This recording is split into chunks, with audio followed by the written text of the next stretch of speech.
নমস্কার, hello everyone, welcome back to my YouTube channel. তোমরা সবাই কেমন আছো? আশা করি সুস্থ আছো। চলো আজকে তোমাদেরকে দেখাবো আবার একটা নতুন মাছের ভিডিওটা সম্পূর্ণ দেখো এবং দেখো দেখে কেমন লাগে অবশ্যই কমেন্টে জানাবে। আর তার সঙ্গে সঙ্গে জানাই কি কি মাছ আছে, যদি জেনে থাকো সেটাও কমেন্ট করে জানাতে পারো। আর দেখো সাধারণত আমাদের এই দিকে আমরা কিভাবে মাছ ধরে থাকি তার এই একটা ছোট্ট প্রসেস, ভিডিওটা সম্পূর্ণ দেখো। এর আগে দেখেছো এই ইউটিউব চ্যানেলটিতে নানানভাবে মাছ ধরার ভিডিও, মাছ সম্বন্ধে অনেক ভিডিও আছে এই ইউটিউব চ্যানেলটিতে। তো আজকে আরও একরকম। আর এটা আমাদের খেবলা জাল দিয়ে মাছ ধরার পদ্ধতি। আর বেশিরভাগ মাছই হচ্ছে তোমার তেলাপুঁই মাছ আর পুঁটি মাছ পড়েছে। দেখো কত পরিমাণে মাছ পড়েছে।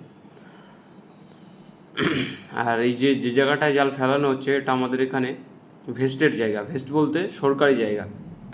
সর্বসাধারণ সবাই এখান থেকে মাছ ধরে খেতে পারে। তো প্রচুর সংখ্যক মানুষ এখানে মাছ ধরে প্রত্যেক দিন, এবং তারপরও এই ধরনের মাছ এখানে জন্মায়। তো সম্পূর্ণ ভিডিওটা দেখো।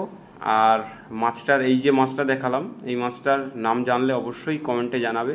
সবাইকে অনুরোধ রইল।